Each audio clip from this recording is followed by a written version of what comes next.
You're listening to the Entrepreneurs Radio Network show on the Vets on Media Network. I looked out this morning and the sun was gone. Turned on some music to start my day. Lost myself in a song. I closed my eyes and I slipped away. Good morning, everyone. Welcome to the Entrepreneurs Radio Network, our inaugural show, our kickoff show. This is Brian Hazelgren, your host. This is a show that I'm very excited about. Let me tell you why, because this is a show about the true entrepreneurs in the world, and especially here in our great nation, and how entrepreneurs are living out their dreams. So one of the first questions that I always want to ask is, are you ready to start up your own company or expand your existing business or dramatically increase your sales? Do you need capital or strategic partners or even a business plan? Or maybe you're just ready to explode your marketing campaign and take passion that you have for your business to the next level.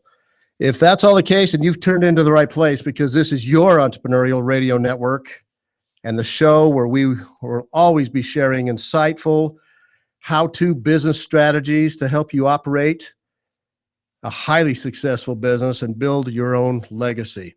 Like I said, again, I'm your host, Brian Hazelgren, and I'm ready to help you achieve your dreams. But first things first, this is the most important thing, and I want to start the show today and every week with a profound and a sincere thank you to all of our military veterans and their families.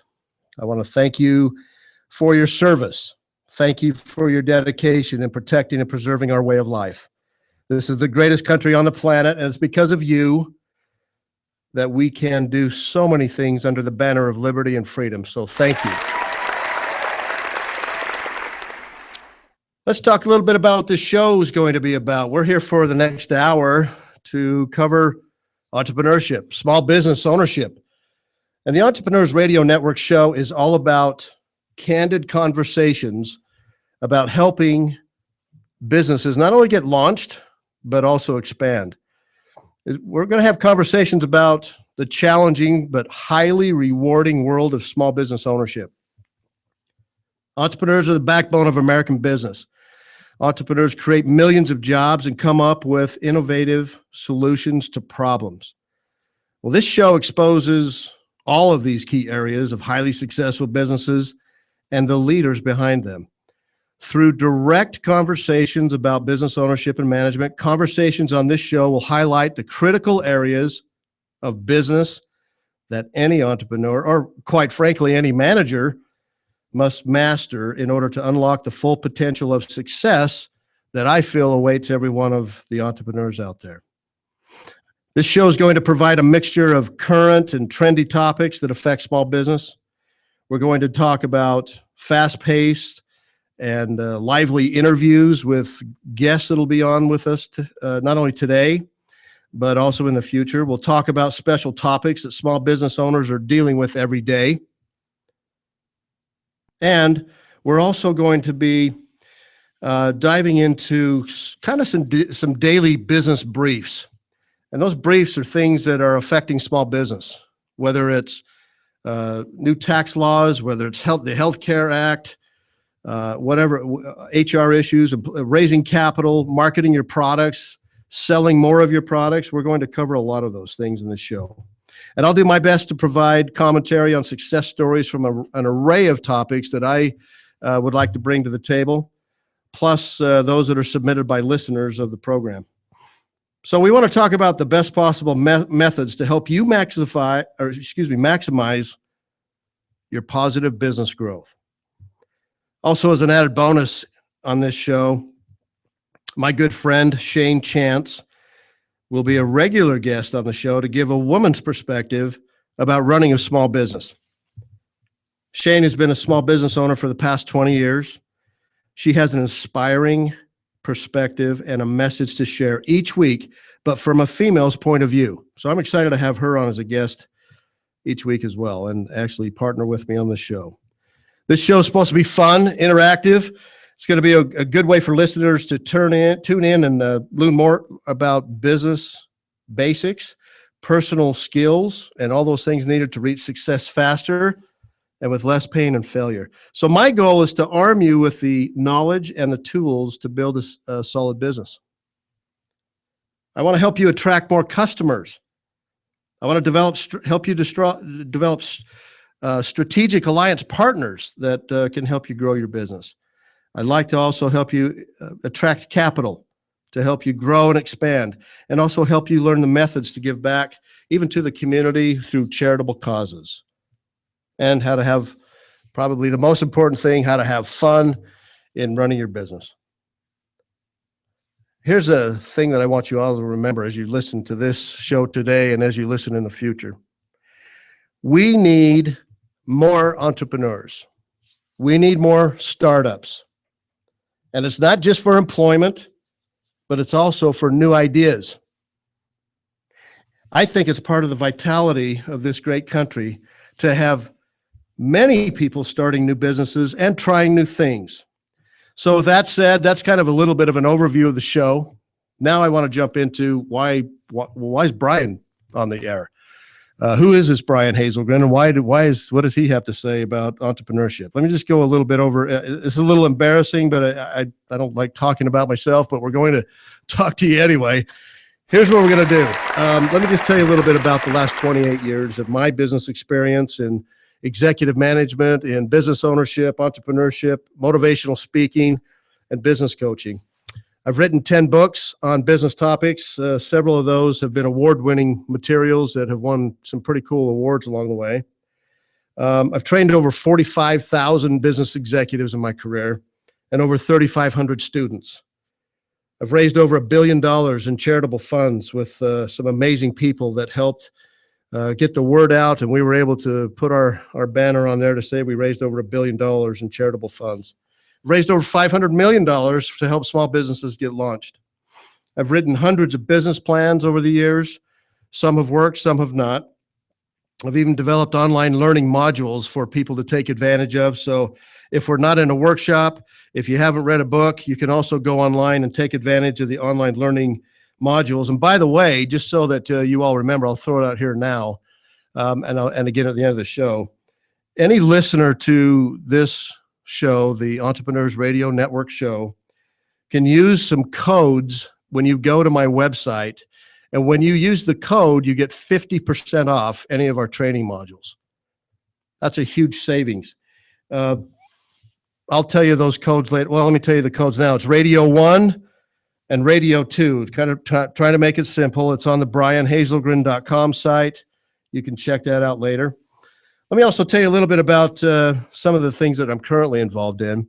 I formulated a foundation 3.5 years ago. It's called GoVets Foundation. It stands for Guided Operations Veterans Entrepreneurial Training System. The reason why we did that is because I had some nephews that had come home from serving in Afghanistan and Iraq, and they could not find work. And since they couldn't find work, they asked me if they could utilize a system that I had designed for a major university on entrepreneurship and use some of my books. Well, lo and behold, we helped them launch their own business. And another nephew had returned home. He said, Uncle Brian, I'm not ready to start a business, but I do need a job. So we helped him find work. And what that did for me is my father, a Navy veteran, fought in the Korean War, turned to me and he said, Brian, you have all of this stuff. You have all these materials. Can we use that for the veterans? Let's create something to help veterans get started in their own business. So I need to credit my father for saying that, basically showing some wisdom and saying, let's utilize that system to help others. So what we designed was a 12-month program for veterans to go through a program and get ready to launch their own business. That particular foundation, that 501c3 GoVets Foundation, is also there not just to train veterans in starting a business, but to also create jobs. And we are currently working on several different programs. One company, we're creating 500 jobs. Another company, we're creating 15 jobs.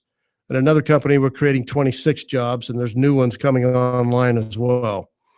that is our initiative at our foundation. Again, you can see anything about that. It's on online at govetsfoundation.org.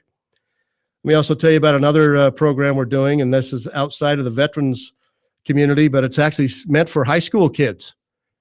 We took the same system that I designed at the university and said, well, if it works for veterans, it should work for high school kids too, because we had several high schools coming to us and saying, you know what, this is really cool. Can we get entrepreneurs started at a young age? And I applauded the question and wanted to figure out a way to do that. So we created the Young Entrepreneur Success System. It stands for YES with 2 S's. We do business plan competitions. We do weekend entrepreneurial competitions. We have summer boot camps on entrepreneurship and launching a business. And then we have the curriculum that's taught throughout the year at several high schools. Also, just 2 other things I'll mention here so that you kind of understand who I am and why I want to do this show. And even before I go on any further, I do need to thank my good friend Adam Bird for not only allowing me to come on the air and talk about entrepreneurship, but he's also a passionate veteran who is not only has served our country very well and very honorably, he's also an entrepreneur, and he's a good friend. And so I'm grateful for Adam to allow this to happen, because now we can tell a whole lot more people about entrepreneurship and launching businesses. So one other thing that I did, I worked for a charity up in, that was a global charity, and it was Children's Miracle Network. I was a chief development officer for several years. And we were very fortunate to have an amazing development team. We raised over $1.2 billion in a 7-year span. It was for 170 children's hospitals, and it was truly an amazing education for me. The last one I want to tell you about is the thing that I started the Entrepreneur Center with the help of a few other entrepreneurs at the University of Utah back in 2001. We trained a lot of college students during that time frame. In fact, I trained over 3,500 MBA students who ended up launching a little over 1,000 businesses after they went through the program, who also created over 12,000 jobs, and in the local community brought in about $125 million in revenue. I was also the co-developer of an Entrepreneur's Challenge, which is a business plan competition, and over 3,000 students have entered that competition. So at the end of the day, I feel like I'm qualified to talk about entrepreneurship. I've had some successes along the way. I've been wildly successful on some things and a dismal failure on others. And so that's why I want to bring this show to the world, so that we can also talk about the good, the bad, and the ugly of running a small business, because I can talk about all the above. Just finally, I also we started a manufacturing company, and we manufactured a lot of vending machines. So I was in manufacturing for several years as well.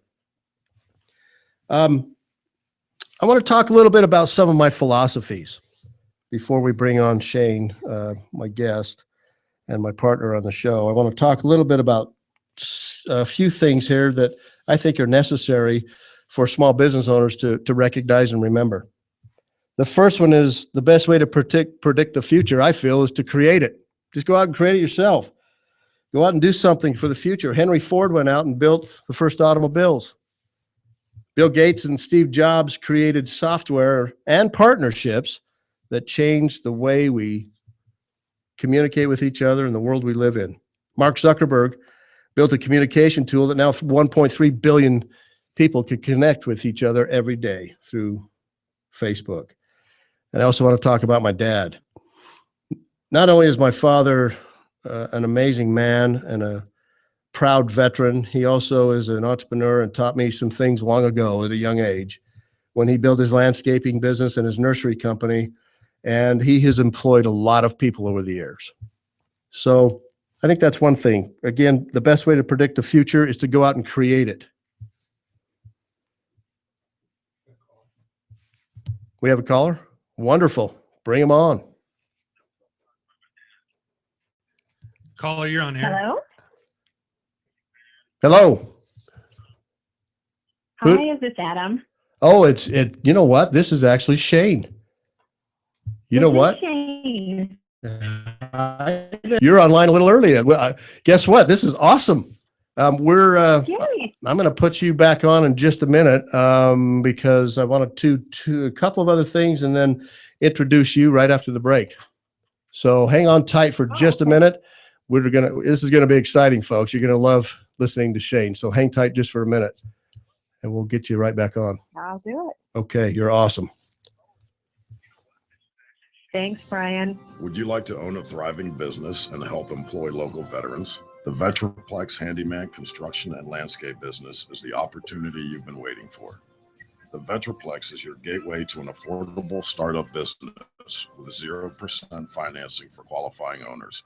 By owning a Vetraplex franchise, you'll be hiring veterans, providing them both income and opportunity, while at the same time providing your customers a way to say, thank you for your service to our nation's veterans. For more information, visit vetraplex.org. Again, that's vetraplex.org or call 928-284-2022. Breaker, 19. How about that bandit? You got them ears on, son? Have you ever wanted to be a truck driver? If so, pay attention. If not, pay attention anyway. Southwest Truck Driver Training offers everything you need to get started. You can get hired before you begin training. They've got GI Bill approved training facilities, day, night, or weekend programs to fit your busy schedule. And if you have any questions, no sweat. They've got veteran supportive campuses with veterans on staff to serve you. And on top of that, they have lifetime job placement assistance. Put the pedal to the metal. Call Southwest Truck Driver Training today.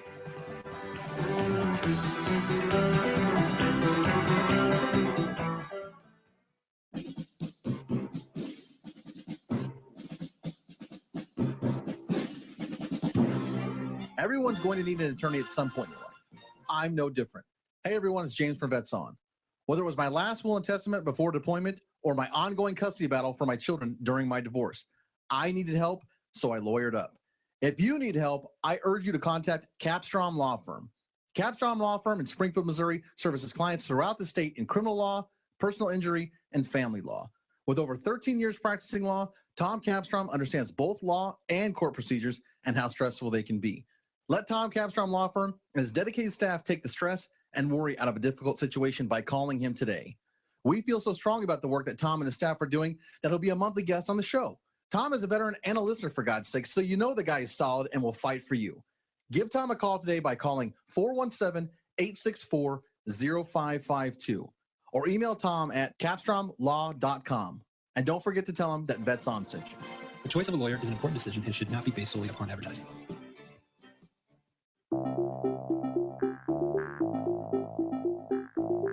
If you or someone you know is looking for a new job or career, you need to visit the pros. National Career Fairs at ncfairs.com. National Career Fairs hosts over 300 career fairs a year nationwide. The events are free and give you the perfect chance to meet some of the top employers in your area face-to-face. To find the nearest career fair to you, visit ncfairs.com. Again, that's ncfairs.com. What are you waiting for?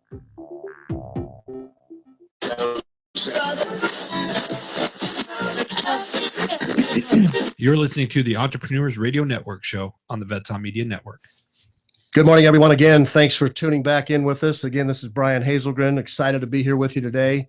Got a few other things I want to cover before we bring on our special guest and my partner on the show, Shane Chance. But let me just cover a couple of other things that I think are really important for us to think through in entrepreneurship and general business ownership.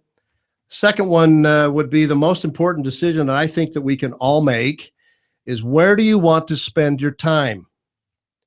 You only have so much time and energy and the ability really to focus. So to me, that means as much as you want to or much as you'd like to, you can't do everything.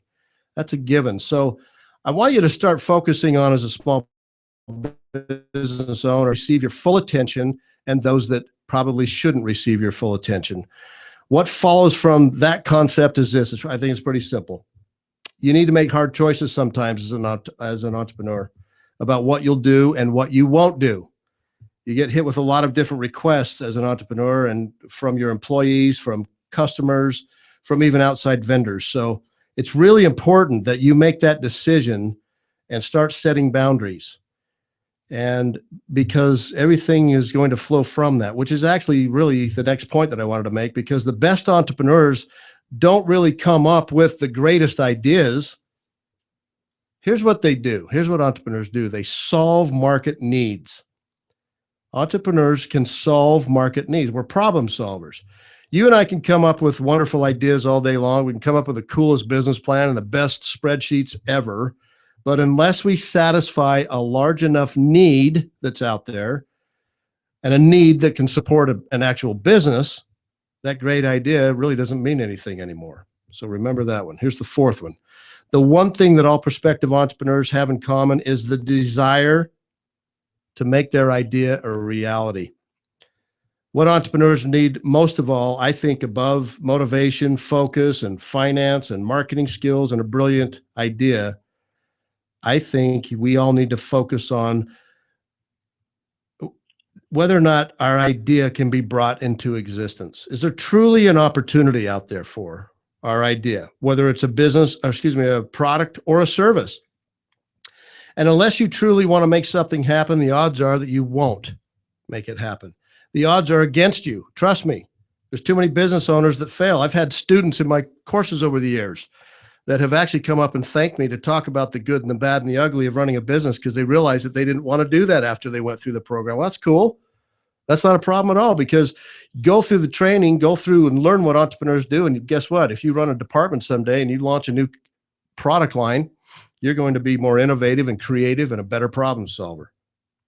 So if anything else, remember this: turn that passion, that burning passion, into something that will be a sustainable business. Your life will be filled many other ways, and so will others. Which basically means that we have to act. Action trumps everything. The greatest ideas don't get anywhere. We've got to act on them. So stop thinking about it and go do it. My father used to tell me about standing on a dock, and he said sometimes people stand on a dock with one foot in the boat and one foot on the dock, and they can't make a decision, and hence they get stuck and nothing ever gets moved forward. So jump in the boat and sail away. If you've got a good idea and there's a great opportunity and you can actually turn that into a sustainable business, it's time to look at that more closely. It's time to start developing a plan, a business plan, a plan of action, and get ready to jump in that boat and row away. So the next one is, if I could give any advice to anyone listening out there, is to take small, smart steps before your goal. One thing that I've always found interesting is that, contrary to popular beliefs out there, most successful entrepreneurs are not swing for the fences type of entrepreneurs. They're not, rolling the dice with all in. They don't do that. They're extremely conservative. They take a small step toward their goal. They pause and see where they are. They look back and they see what they've learned, and then they take the next small step. Then they pause and see what they've learned again and take another small step, and so forth and so on. So don't take large risks. If there's anything I can provide for anyone listening today, is make those calculated risks, take the small steps, follow your plan of action, and you are really going to find some successful and happy times running your small business. Okay, so here's one of the things that I'm really excited for on this show. And that, I think this is probably a perfect segue to look at the next phase. I can talk about business all day long. You can read some of my books. You can see all of our products that we've developed over the years, and some of the success and even some of the failures, and learn from that. But I can only take it so far. Here's what I want to do. I think it's time for me to bring on my good friend and my business partner, Shane Chance, because Shane has been through the ups and downs of small business over the past 20 years. She's a 20-year entrepreneur. She's a gifted speaker, a motivator, and even a life protector. And when I say life protector, you probably go, Brian, what did you say? What's a life protector? Well, I did say that. And Shane teaches self-defense for women. She's also the go-to expert on strength and social interrelationships. She conducts training sessions in corporate America on self-defense. She also conducts highly useful training sessions for corporate America on domestic and even sexual violence in the workplace.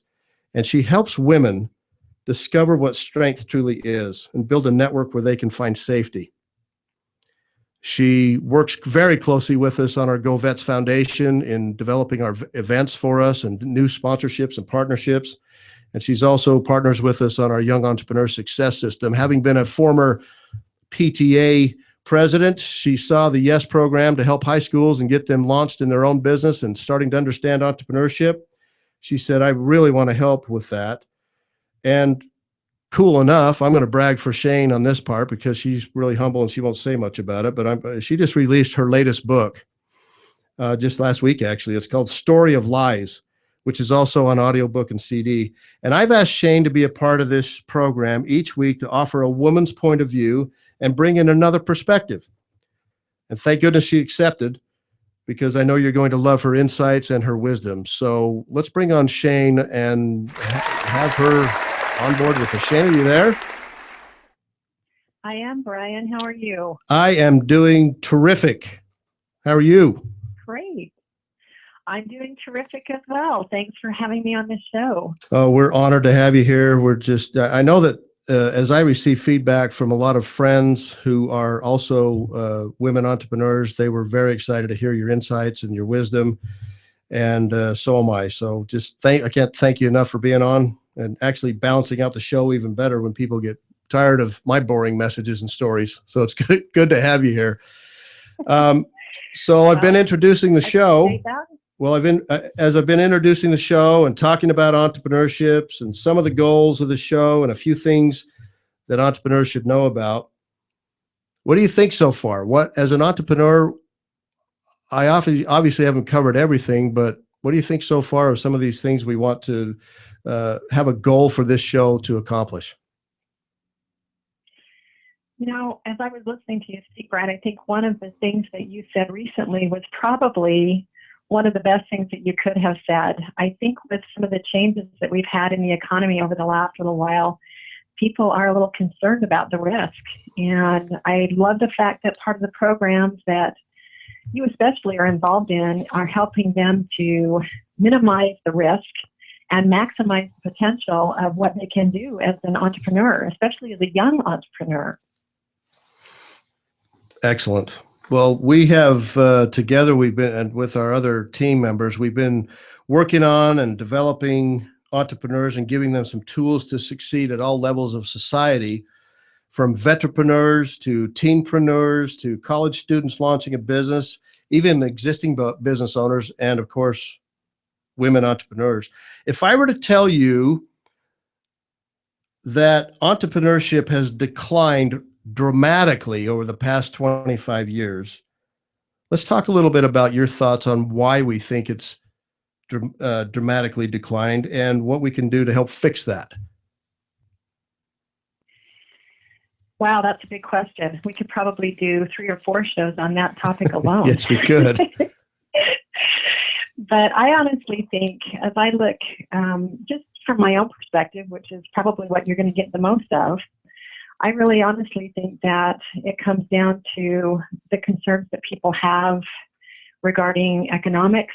I think it honestly comes down to confidence as well. I think people are, especially younger people, are afraid and concerned about whether or not they have the ability to make things happen in the way that they hope and want to make them happen, especially from an entrepreneurial standpoint. There's a lot of concern out there in regards to, you know, do I have what it takes, especially with the onset of the technology revolution that's out there. They are concerned, am I going to have what it takes? Am I smart enough? Do I have the knowledge and insight to make a business work? And again, I'm going to come back to the fact that I love what you do, because you take them from the beginning all the way through to the end of what that takes. And I think that knowledge is invaluable for them. That's what they need to know, is that there's an option out there for them to learn what they need to learn before they ever make the decision to become an entrepreneur. And if they do, they've got now the steps to take to get them there. Excellent. You know, I was just looking at an article just a few days ago, and I want to read a couple of things from this article because it sheds light on this decline over the last 24 years. In 1989, according to the Federal Reserve data, 10.6% of households headed by under 30 adults owned stakes in private companies. That was 1989. In 2010, it shifted downward to 6.1%. By 2013, that figure was only 3.6%, of declining numbers over the course of about, well, let's see, what is that, 19, 20, 21 years. That's a staggering number. And then even when you add, I'm sorry, it's 20, almost 24 years. So if we went from 10.6% of households headed under by 30, under 30 adults, and now it's only 3.6%.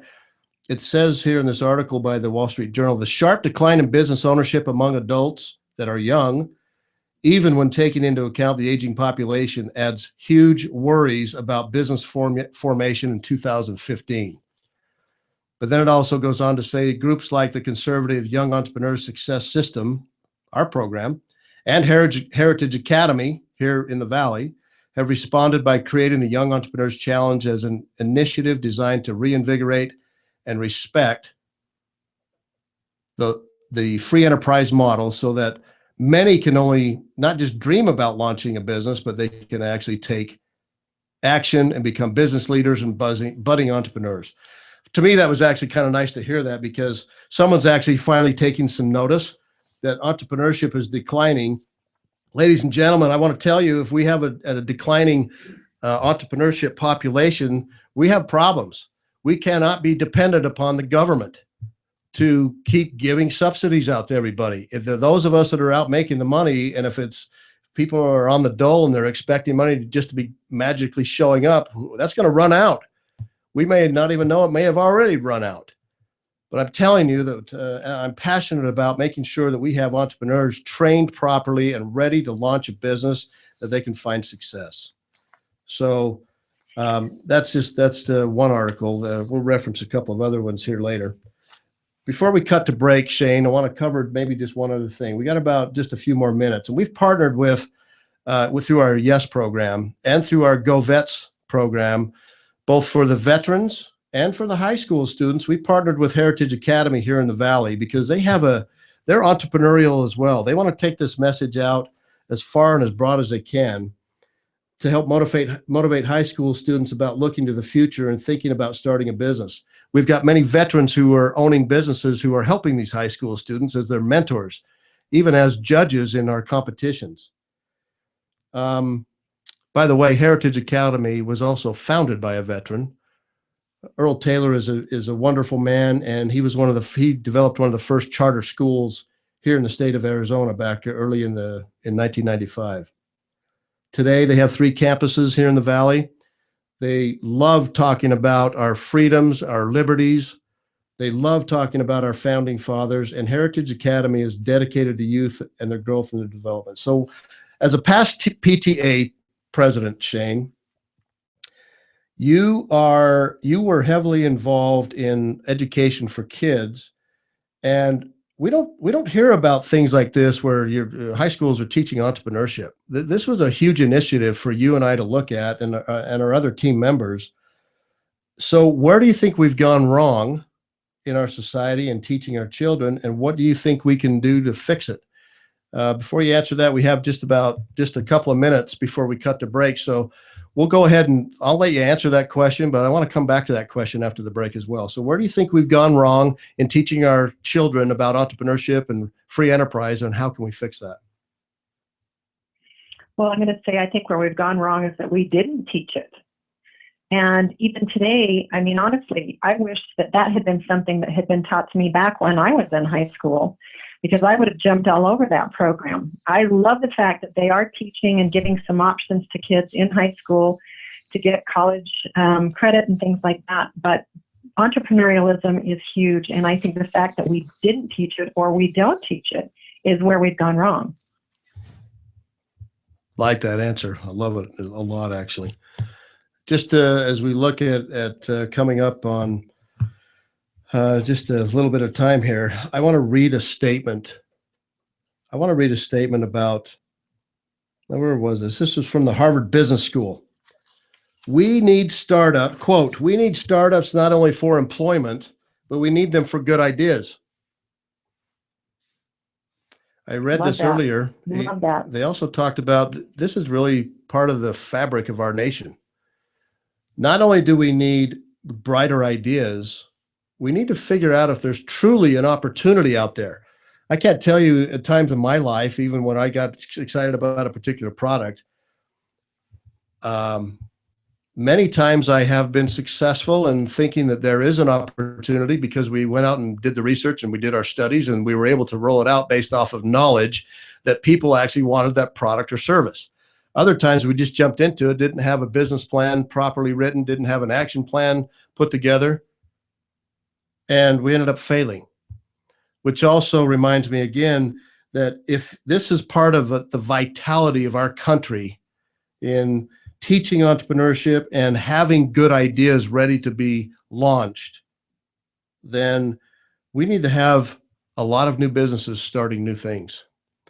I want to turn just a minute over to Adam as well, because Adam Bird, he's also not only a veteran, he's also a very successful entrepreneur and business owner. So Adam, do you have any thoughts on this? Well, first off, thank you, Brian, for letting me be on the show today. I had a quick question for both of you. Why do you think in today's society, why are we not seeing as many entrepreneurs as we have in the past? What seems to be, in your guys' experience, what do you think the number one reason or the top three reasons that we're not seeing as many entrepreneurs as we were before? I think it gets back to what Shane mentioned earlier. Not enough people are being trained on really what it is.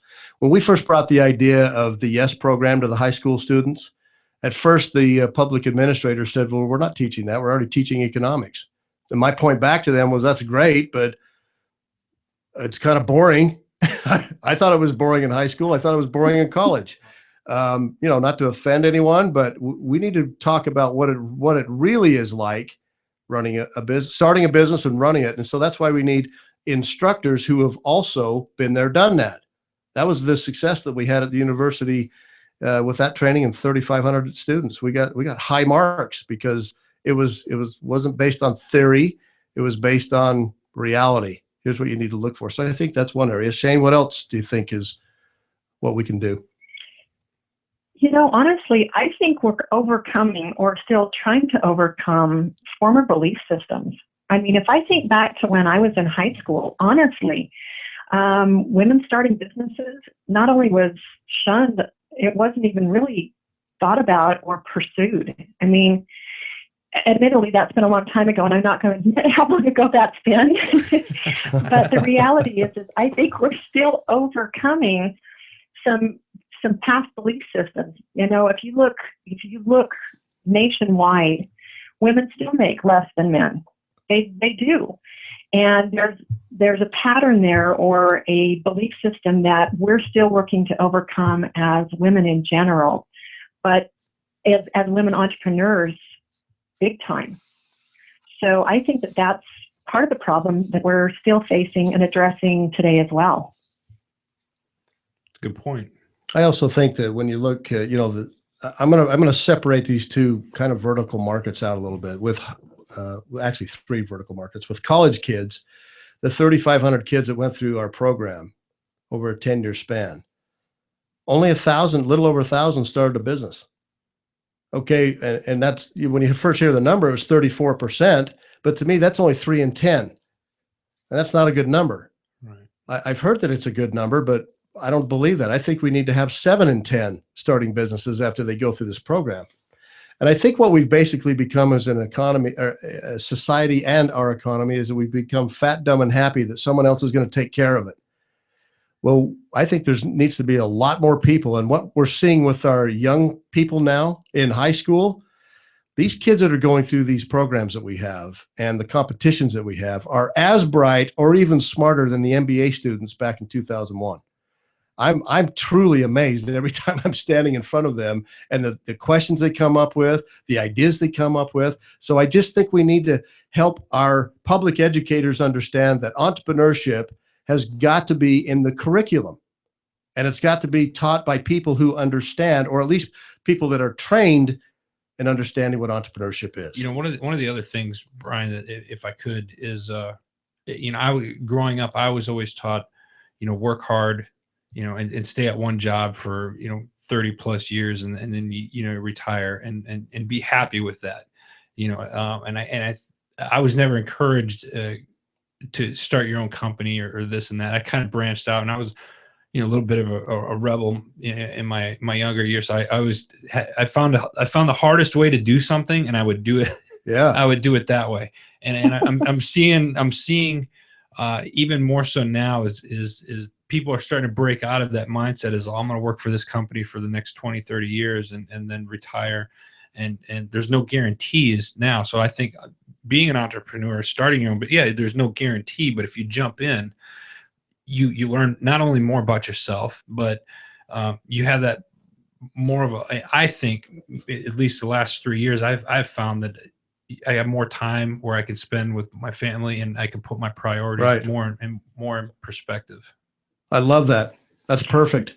You know, they're really. Well, and Adam, I think.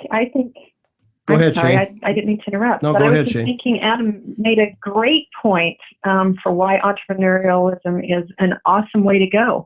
Those times of feeling that job security that came with those jobs, where you stayed with them for 20 and 30 years, those don't exist anymore.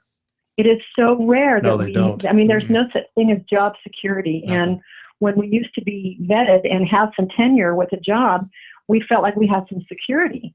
Now we don't feel like we have that same type of security. We feel like our jobs are at risk all the time when we work for somebody else, because none of us really are. is not replaceable. You know, there's a saying, you know, do you want to, and don't quote me on it, but it's somewhere along the lines of, you know, you could sit there and build your own dream, or you can help somebody else build their dream. Mm-hmm. You know, and That is true. And once you get to thinking about it, it was, you know, and what you just said, it was, there is no job security. I got family members that were with companies 29, 30 plus years. And then right as they're getting ready to retire, the company forces them into retirement or lets them go. And so they can't get all their benefits, so the company can save money. That happened to me in 2010. I was with the company for several years and was making my way up the flagpole pretty quickly.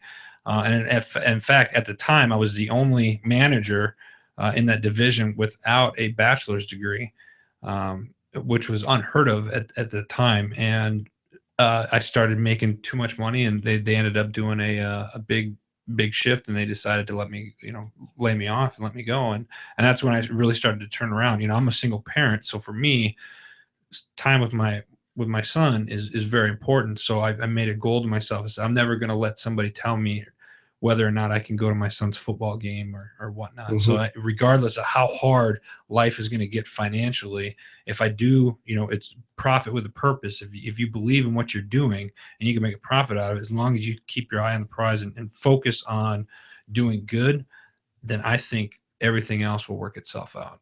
Excellent point.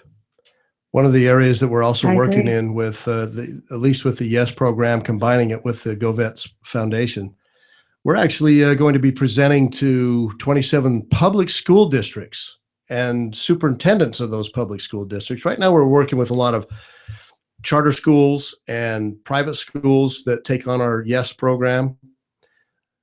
But we've caught the attention of the public schools. They've realized that even at the university, that was a public school, but we created an entrepreneurship degree, an entire center, competitions, the curriculum, everything. They're seeing that there's so much more need out there, and the kids are passionate about figuring out how they can start their own company. And so we're presenting that in a couple of weeks. Actually, it's next week, where I'm anxious to hear 27 public school district superintendents embrace this system. I don't think they all will, but I already know of 10 that are very excited about bringing this curriculum into their programs, or into their bringing this program into their curriculum.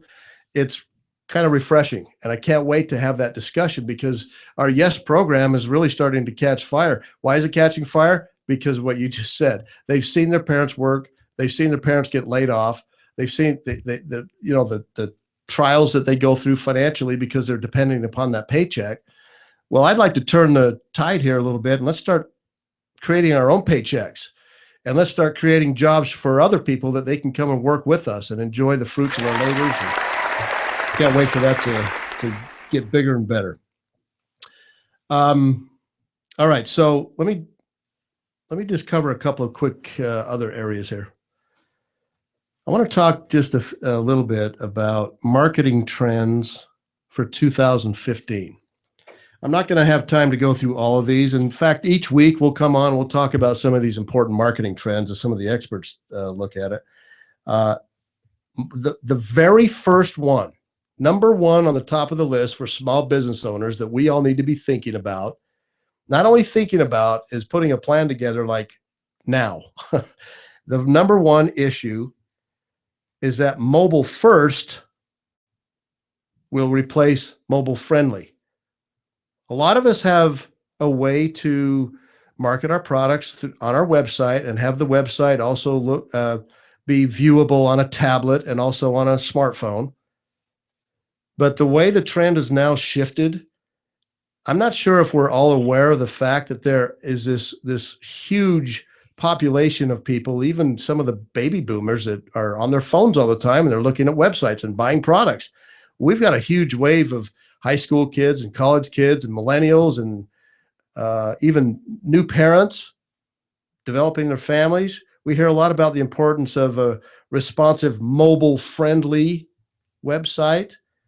But they're saying in 2015, we need to shift that and shift it quickly to mobile first, because that's where people are going first. They hear about something. Think about it for a minute. If you're driving down the road and you hear about it, I like to pull off the side of the road sometimes because I get excited about a product. Well, I can't view it on my laptop. I can't view it on my tablet. So I pull over and I look at it on the phone. I think this really means that we need to start thinking more about, when it comes to every piece of content that we create, on our blog posts, on our email that we send out, social media posts, a majority of our followers are going to read all of this information on their mobile device. So instead of just being a mobile-friendly business and a mobile-friendly website, we seriously need to start thinking about being mobile first. Shane, what do you think about that? I absolutely agree. This is the way everybody's communicating, and I certainly wouldn't ever say that it takes the place of a face-to-face interaction with somebody, because I don't believe it ever will, as far as really establishing and building rapport with the people that you are going to be associating with and working with and communicating with. Excellent. But I honestly agree with you 100%. I think that, you know, that is the one thing we carry with us all the time. It's now become a part of our wardrobes, if you will. Right. That's one of the things we make sure we never walk out of the house, or we never go anywhere even in the house without our phones. And I won't go into those people that, you know, are worried about those ones that they can take into the showers with them because they're waterproof. Probably a little extreme. That's a little extreme. But I have heard that. So I'm thinking, okay, that's probably a little too much. I don't think I'd ever want to take my business there with me, but you know, I actually think they have therapy for people that are that addicted to their mobile devices. And I think they should. Oh, that's but good. the reality is that truly is the way that we are communicating all the time. And with all of the technology that we have today that allows us to interact on the phones in countless ways, we absolutely need to be putting that idea of mobile first. Absolutely.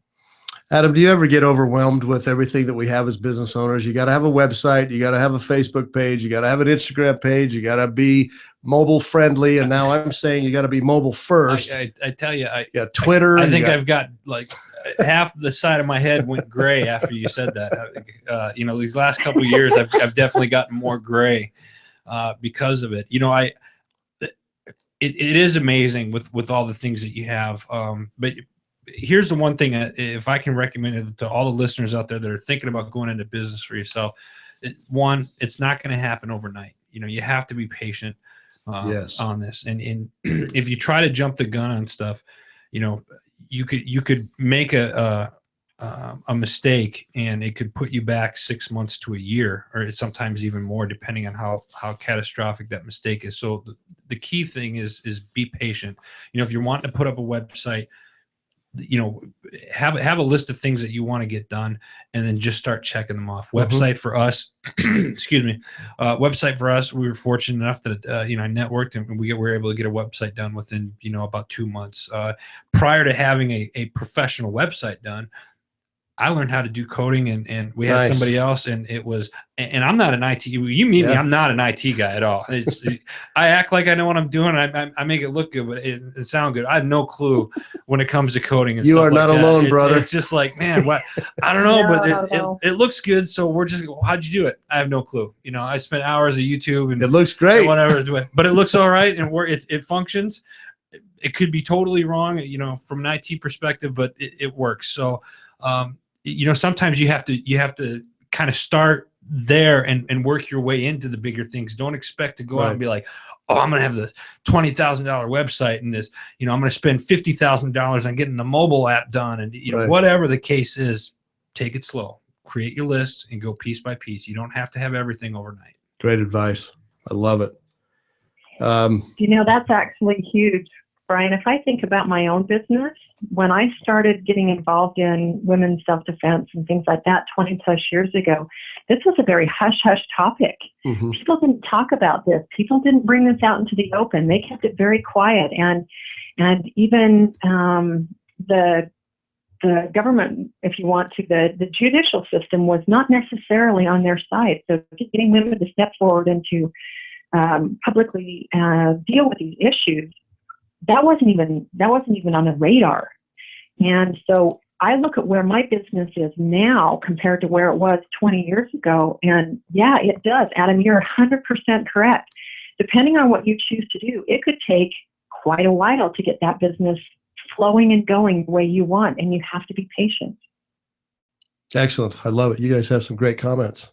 I'm just going to keep turning everything over to you two. You guys have the better comments. I love this. No, we love you, Brian. We wouldn't be able to do this without you. So you have to hang in there with us. Well, the cool thing is we all make a pretty good team, and we can give some sound advice. I got to tell everyone listening in a funny story of when I was in college. I was taught by PhDs who were teaching out of a book. And I got kicked out of one of my marketing classes because at the time I was running a small business. I was playing football. I was going to college. I was in the dating scene, all the social scene. And I'm running this small business. It was a landscaping business, and we were doing pretty well. And I have a professor standing up who, and I'm not saying anything bad about PhDs. I've got friends that have PhDs, and I love them. But here's what the professor was doing is he was teaching out of a book, and I just finally asked the question, have you ever started your own small business since you're teaching us about running a small business? He said, no, I've never done that. He says, what does that matter? I kind of looked at him a little sideways like, what? What do you mean, what does that matter? You're teaching us how to do it. Let me tell you a little bit of what I've done as a small business owner. He said, Brian, that doesn't matter. Let me talk to you a little bit about case studies for IBM and for General Motors. And he started going down a list of all these Fortune 100, Fortune 50 companies. I said, that doesn't even apply to me. I'm running a small business. This is a small business class.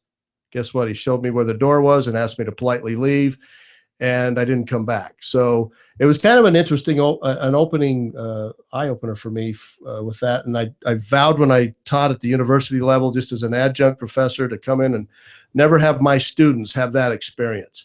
Let's talk about the good, the bad, and the ugly of running a small business. Let me tell you the things that I've been wildly successful on and other things I've been a dismal failure on and everything in between. Let's work this out together. So I think that's one thing that as we three are on air and we can talk about the things that we've learned as we go down the path of what we're trying to do.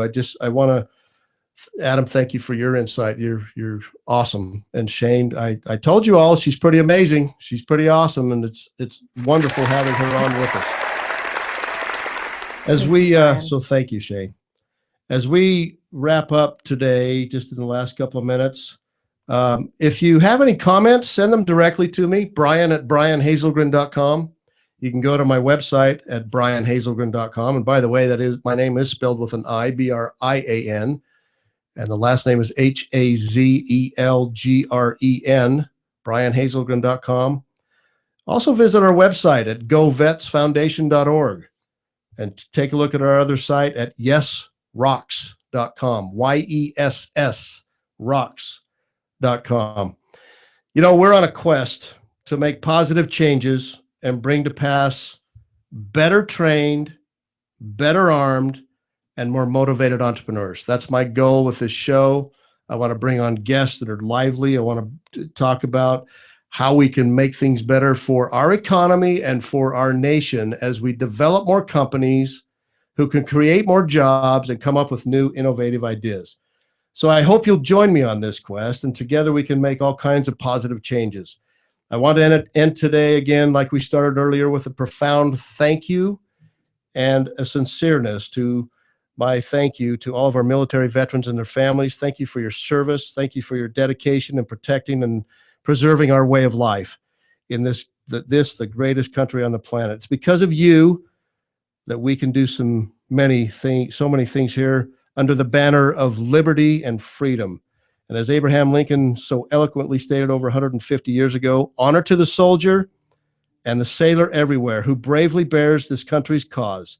Honor to him and her who braves for the common good the storms of heaven and the storms of battle. God bless you all, and may all of your dreams come true and certainly become a reality for you. Looking forward to next week.